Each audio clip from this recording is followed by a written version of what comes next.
Does lure color matter? Is it true that the best bait color matters for catching fish? I'll share a couple examples where a hot color made all the difference and other times where it didn't matter at all. Then based on those experiences, I'll share my general rule of thumb for lure color, when it matters and when you don't have to worry about it. And if you stick around to the end, I have a bonus tip. I'll share my favorite colors that work in almost all situations.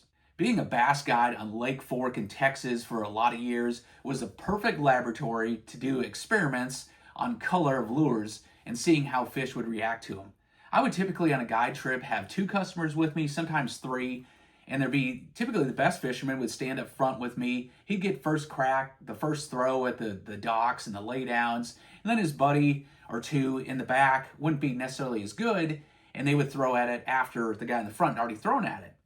Now to maximize the catch, I would mix up colors, and say a crankbait was working, maybe the chartreuse one like this, I would have the guy in the front throw this. Well, his buddy in the back, I'd switch it up, maybe a blue one or a crawfish color, and I would keep on rotating those out. One day it'd be sunny and the fish might react better to the chartreuse. The next day, maybe it was overcast or something, and a different color started working. And the neat thing was, if the guy in the back of the boat, if the better fisherman in the front threw this color first, didn't get a bite, but his buddy, who's not as good, was throwing a different color behind him and consistently catching them, that kind of clued you in that, yeah, maybe they're eating the blue one today.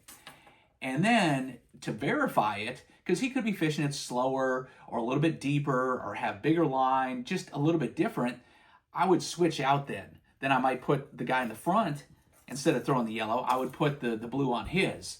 And most of the time, all of a sudden, the guy in the front, he would start catching all of them. The guy in the back, even with that same color, those fish wanted it. That told you conclusively that, man, this is the key color today. And I can't tell you how many times on the lake where the color was the whole deal. You could go around, once you figured out that magic color, that was the only one they wanted in that particular size that day. And it wouldn't last forever, but for that day, I conclusively saw that a color switch made all the difference, and that seemed like the only thing they wanted, at least for that day. Now, the flip side was sometimes color didn't seem to matter at all, but I think a lot of times as fishermen, we think it matters and we worry about it way more than the fish do. So a lot of times we would get into a group of fish, it'd be offshore, both guys would be throwing a bait up there, and we were every 10, 15, 20 casts, somebody would catch one, and we'd be having a good old time catching one after another. Well, a lot of plastics like this one are two-tone. This one's green on the back. You can see in the belly is bright orange. Now, most baits like this have a top and a bottom, so I rig it consistently. This one, the green is the top side, the orange is the bottom. Well, when we're catching these fish, I would like to play with the guide customers a little bit, have a little fun. And after he'd caught, say, like 5 or 6 fish, he would make another cast, and then I'd say, hey, do you remember, was I putting the green on the top or the orange on the top? I can't remember. And the guys would typically say, yeah, I don't know. I think it was the green though. And I would just kind of play along and say, okay, yeah, that's probably right.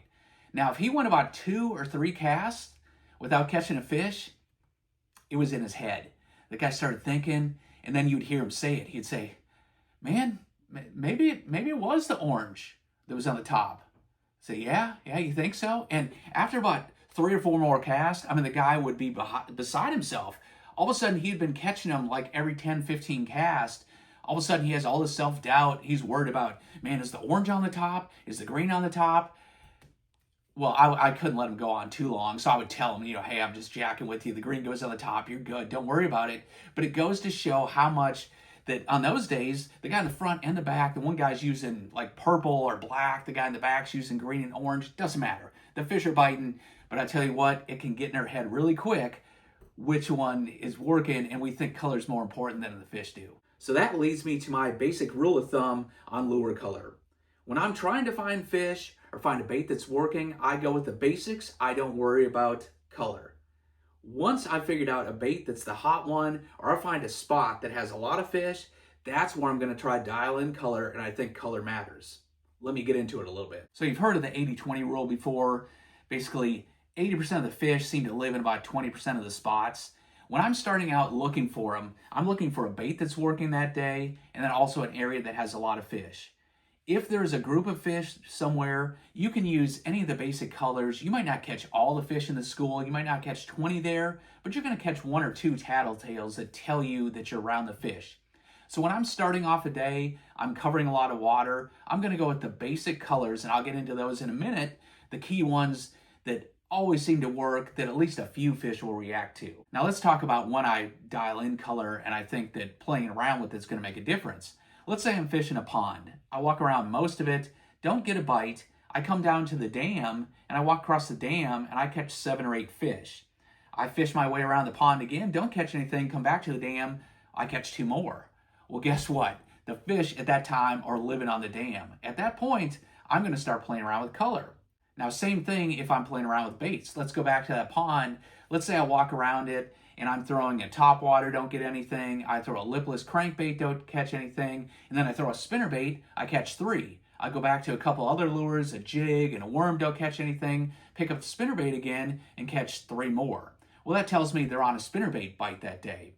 Either one of those, the second one being a bait pattern, the first one being a location pattern, you know, it's either a spinnerbait or it's at the dam. Those are key areas. Now you've figured out what the fish want, where they're at. Now it's time to dial in color. That's where all of a sudden, say I was using white on the spinnerbait, well, maybe I want to try a different color one, a darker one that's brighter, a little bit different. Same with at the dam. If I was throwing a crankbait, maybe that looked like a shad, let me try a crawfish looking one. Let me try a bluegill one. Let me try something that's really bright or a little bit more see-through and see what works better. So now that you know the basic rule of thumb on colors, what are a few basics that always work, that you know you have confidence in to find those initial fish, that 80% living in 20% of the area? I break it down into 2 categories. For moving baits, something like a spinnerbait, a swim bait, a crankbait, a topwater, most bass and game fish in general eat minnows and bait fish, shad, basically small fish. What do most of those look like? They're white and silvery, shiny. That's why, like this spinnerbait here, this swim bait, something that looks like a bait fish is a great color. Whites, silvers, something natural, looks like a baby fish. So when it comes to worms and jigs, something I'm gonna fish slow, that's gonna be on the bottom, I want something more natural. Fish are gonna get a longer look at it. I find that blacks, greens, and browns, those natural type colors, can't go wrong with those. Now once the old standby works, and like I said, you find a group of fish or bait that's working, I go from something natural to maybe something with a little bit of highlight, a little bit of splash of color, something that's a little bit wilder, or sometimes I'll totally go with something completely different that most people aren't throwing, give them a loud bait that lets them see it better, or just looks different they're not used to. I play around with color. That's kind of the fun part. You keep on playing around, and all of a sudden you find something on that day that's working.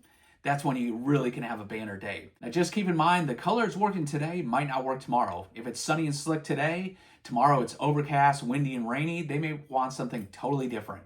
And what works at one spot, one pond, one lake, might not work at another one. Go back to the basics, and then once you find where the fish are, that's where you can experiment and try to figure out what's working best. Hey, if you have a favorite color that always seems to work for you, I'd love to hear about it. Drop me a comment below, share your favorite one as well.